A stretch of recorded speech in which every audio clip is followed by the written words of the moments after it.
एक बार की बात है, भगवान नारायण और माता लक्ष्मी अपने धाम क्षीरसागर में बैठे हुए थे। तब भगवान नारायण माता लक्ष्मी को कहते हैं कि पृथ्वी लोक पर बहुत से लोग जल्दी हार मान लेते हैं और उनमें दुख तकलीफ सहन करने की क्षमता बहुत कम होती जा रही है। मेरी यह कहानी सुनने के बाद उनमें दुख से उभरने की हिम्मत आ जाएगी। अगर आप यह कहानी सुन रहे हैं तो पूरा सुनिए।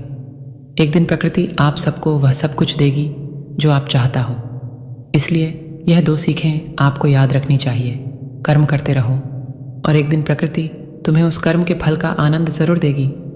यह सीख मैं आपको एक कहानी के माध्यम से बता रहा हूँ, इसे ध्यान से सुने। एक बार की बात है, एक गांव में एक बहुत ही उदार दयालु संत रहते थे। एक दिन उनके पास एक बहुत ही लाचार और दुखी व्यक्ति आया और बोला, हे गुरुदेव, मैं अपने जीवन से बहुत ही दुखी हूँ। मैं चाहता हूँ कि मेरा परिवार खुश रहे और मैं उनके लिए कुछ अच्छा करने में असमर्थ हूँ। मैं उन्हें 2 वक्त का खाना तक नहीं खिला सकता और न ही मैं अपनी इच्छा के अनुसार कुछ कर पा रहा हूँ। कभी कभी मेरे मन में ऐसे ख्याल आते हैं कि मैं खुद को ख़त्म कर दूँ। हे गुरुदेव, आप इतनी भगवान नारायण की साधना और तपस्या करते हैं, क्या आप मुझे ऐसा कोई मार्ग दिखा सकते हैं? क्योंकि मेरा बहुत बुरा समय चल रहा है, मैं बहुत ज़्यादा संकट में हूँ। 2 वक्त की रोटी का भी इंतज़ाम करना मेरे लिए बहुत ही मुश्किल हो गया है। और अब आप ही बताइए, गुरुदेव की ऐसे समय में मैं ज़िंदा रहूँ तो कैसे रहूँ और कैसे अपना परिवार चलाऊँ, कैसे उन्हें खुश रखूँ और मैं अपनी कठिनाइयों से बाहर निकल सकूँ।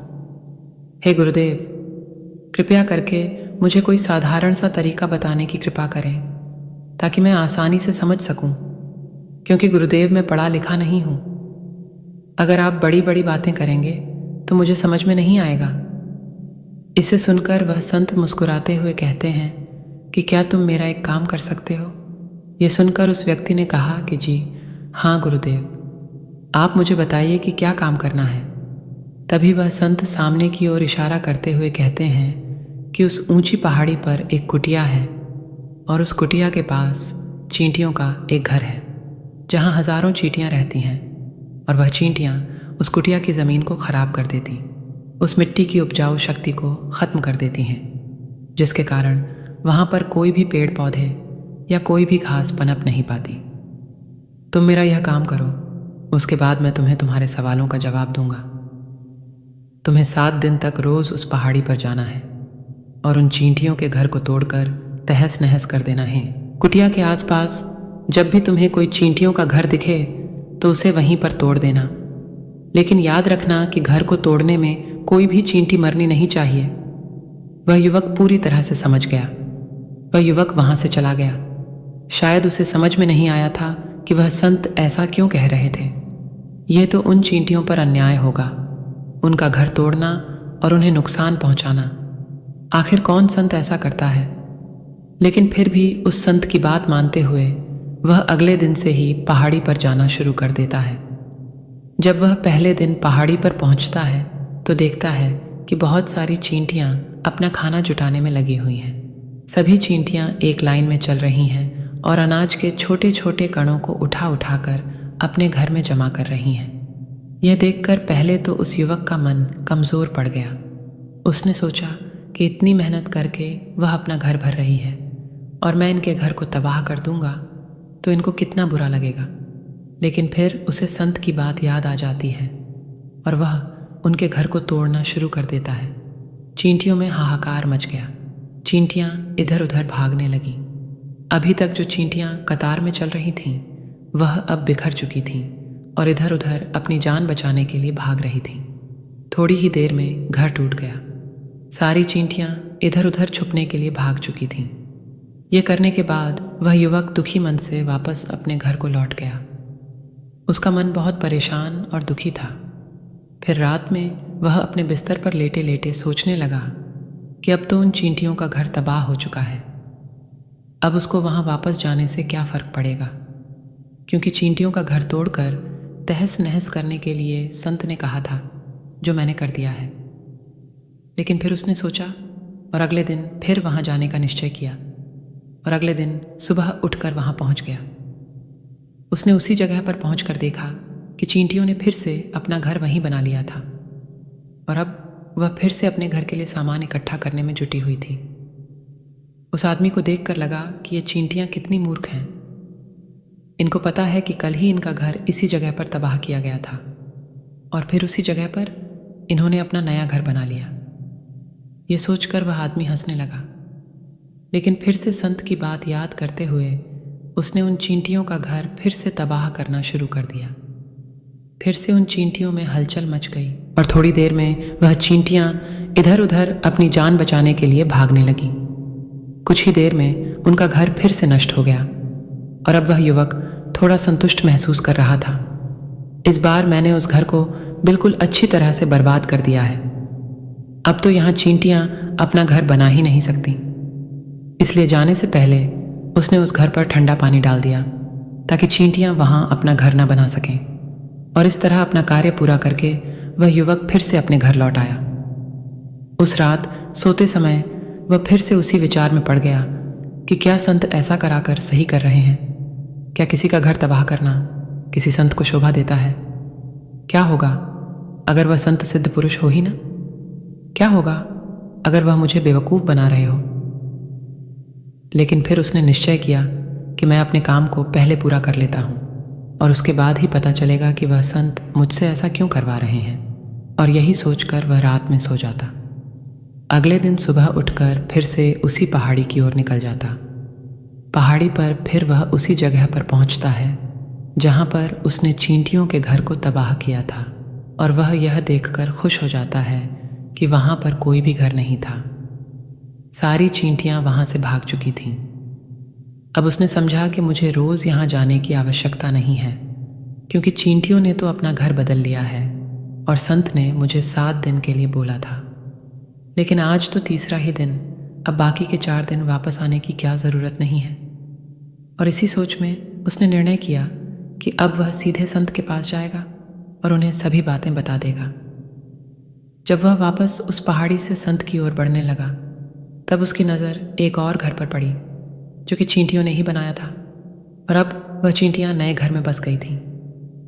यह नया घर उनके पुराने घर से थोड़ी ही दूरी पर था और जब उसकी नज़र उस घर पर पड़ी तो उसने सोचा कि शायद गुरुदेव को पता था कि यह अपना घर यहाँ से बदलकर किसी दूसरी जगह पर बना लेंगे। इसलिए उन्होंने मुझे 7 दिन आने के लिए कहा और यह विचार करके वह उनका नया घर भी तोड़ने के लिए पहुंच जाता है। जब वह वहां पहुंचता है तो देखता है कि चींटियां उसी तरह अपने कार्य में लगी हुई थीं। वह अपने लिए खाना इकट्ठा कर रही थी और अपने घर में जमा करती जा रही और उनका टूटा हुआ जो पुराना घर था।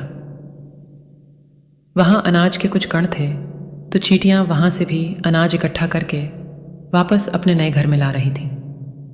अब यहाँ पर फिर से उस युवक का मन थोड़ा कमज़ोर पड़ गया, क्योंकि वह खुद भी कमज़ोर था, खुद भी वक्त का मारा हुआ था। इसीलिए उसके मन में उन चींटियों के प्रति दया का भाव उत्पन्न हो रहा था। उनके ऊपर उसे दया आ रही थी। वह चाहता था कि चींटियों की वह मदद करे, लेकिन वह उल्टा उनको नुकसान पहुंचा रहा था। उसने संत की बात को याद करते हुए उसने फिर से उस घर को तोड़ने का निश्चय किया और उसने इस बार बड़ी ही सावधानी के साथ, बिना किसी चींटी को कोई नुकसान पहुंचाए, उसने घर तोड़ना शुरू कर दिया। उसे इस बार वक्त थोड़ा ज्यादा लगा, क्योंकि किसी भी चींटी को नुकसान न पहुंचाने की शर्त संत ने पहले रखी थी। इसलिए उसको बड़ी सावधानी के साथ उस घर को तोड़ दिया और उस घर को तोड़ने के बाद वह इस बार पहले से भी ज्यादा दुखी था, क्योंकि उसने उनका नया घर भी तोड़ दिया। वो उन चींटियों को बसने ही नहीं दे रहा था और अब वह अपने आप को शैतान समझने लगा। लेकिन फिर भी उस संत की बात को मानते हुए वह अपने घर पर दुखी मन से वापस आ गया।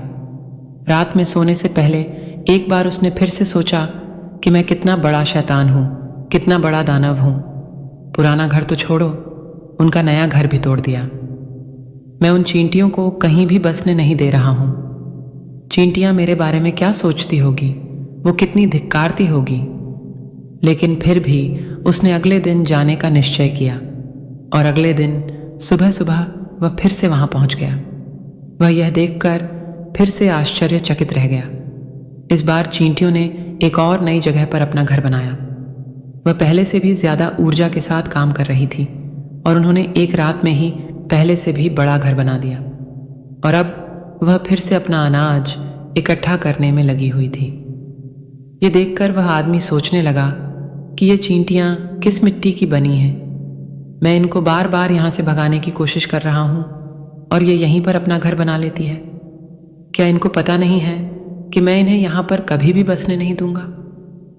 बड़ी ताज्जुब की बात है कि ये चींटियां दिखने में इतनी छोटी हैं, लेकिन फिर भी यह मुझसे हार नहीं मान रही। और इस बार उसने गुस्से में उस घर को तोड़ना शुरू कर दिया। लेकिन इस बार तोड़ते समय उसके पैरों तले कुचलकर कुछ चींटियों की मौत हो गई और कुचलने के बाद जब वह अपने अहंकार से बाहर आया तो उसने देखा कि गुस्से में उसने उन चींटियों को कितनी क्षति पहुंचा दी है। उसका मन पश्चाताप से भर गया और वह रोते हुए अपने घर की तरफ बढ़ गया। रात में सोते वक्त उसने सोचा कि मैं उन चींटियों पर बहुत अत्याचार कर रहा हूं, अब उन पर ज्यादा अत्याचार मैं नहीं कर पाऊंगा। और यही सोचकर वह अगले दिन उन चींटियों के लिए अपने घर से थोड़ा आटा लेकर उसी पहाड़ी पर पहुंचा।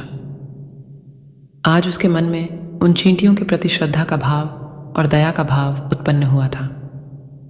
आज वह उनकी मदद करना चाहता था और जब वह वहां पहुंचा तो चींटियां फिर से अपने नए घर को बनाने में जुटी हुई थीं।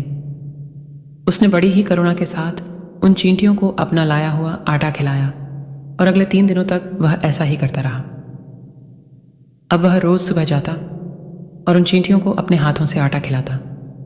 जैसे ही 7 दिन के बाद वह युवक उस संत के पास पहुंचता है और हाथ जोड़कर बोलता है, हे गुरुदेव, मुझे माफ कर देना। मैंने उन चींटियों का घर तबाह करने की बहुत कोशिश की। मैंने उनका घर तबाह भी किया, एक बार नहीं बल्कि 4-4 बार। उसके बाद मैं हिम्मत नहीं कर पाया, उनके घर को तोड़ नहीं पाया। मैं समझ सकता हूं कि मैंने आपका काम पूरा नहीं किया और इसके बदले आप मुझे वह तरीका भी नहीं बताएंगे जो मुझे मेरे बुरे समय से बाहर निकाल सकता है। लेकिन मुझे इसका कोई खेद नहीं। मुझे लगता है कि मैंने जो किया वह सही था, इसलिए मैं वापस जा रहा हूं। कृपया मुझे मेरे घर जाने की अनुमति दीजिए। यह सुनकर वह संत मुस्कुराते हुए कहते हैं, ठीक है, चले जाना, और पहले थोड़ा जलपान तो कर लो। ठहरो, थोड़ी देर बाद चले जाना। और इसके बाद संत उस युवक के लिए पानी लेकर आते हैं। पानी पिलाने के बाद संत उस युवक से पूछते हैं, तुम मुझे बताओ, तुमने उन छोटी चींटियों का घर कर तबाह क्यों नहीं किया? वह तो बहुत छोटी है और तुम इतने बड़े हो, फिर भी तुमने उन्हें तबाह नहीं किया। इस पर युवक ने कहा, हे गुरुदेव, मैंने उन छोटी चींटियों का घर तबाह कर दिया था और कई बार किया था। एक बार तो मैंने अपने गुस्से में उन चींटियों को हानि भी पहुंचा दी थी, लेकिन जिस दिन मैंने उनको हानि पहुंचाई उसी दिन मुझे लगा कि मैं इनको क्यों हानि पहुंचा रहा हूं, क्यों इनको इतनी तकलीफ दे रहा हूं। और उसी दिन से मैंने उनको क्षति पहुंचाने की बजाय उनकी सहायता करनी शुरू कर दी। यह सुनकर संत ने कहा कि यही तो सीखने की बात है। एक छोटी चींटी हमें जीवन का संदेश देती हैं। मैंने तुम्हें उन चींटियों का घर तबाह करने के लिए नहीं भेजा था, मैंने तुम्हें इसलिए भेजा था ताकि तुम वहां कुछ सीख सको। तुम मुझे बता सकते हो कि तुमने वहां से क्या सीखा? जब उस युवक ने यह सुना, उसने पूरी कहानी सुनाई। पूरी कहानी सुनने के बाद वह संत मुस्कुराते हुए बोले, बेटे, पहली सीख जो उन चींटियों से मिली है वह यह थी कि तुमने उनके घर को कितनी बार तोड़ने का प्रयास किया, कितनी बार कोशिश की कि उनका घर तबाह हो जाए, पर उन्होंने हर बार अपना नया घर बना लिया। उन्होंने कभी भी हार नहीं मानी। अगर उन्होंने हार मान ली होती तो वह चींटियां तो अपना नया घर नहीं बना पाती।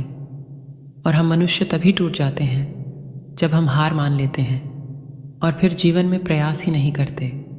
और कुछ लोग तो अपनी जिंदगी को खत्म करने पर उतारू हो जाते हैं। लेकिन जानवरों में तुमने देखा होगा कि वह अपना जीवन स्वयं से कभी खत्म नहीं करते हैं। तुमने कभी नहीं सुना होगा कि किसी जानवर ने आत्महत्या की है, चाहे वह जानवर कितना ही भूखा क्यों ना हो, कितना ही दुखी क्यों ना हो, लेकिन वह अपने जीवन के लिए हमेशा संघर्ष करते रहते हैं। लेकिन दूसरी तरफ हम मनुष्य 1-2 बार हताश होने पर ही अपना जीवन खत्म कर लेते हैं। जीवन तो कर्म है, कर्म करने का नाम है जीवन, और मृत्यु आखिरी विराम है।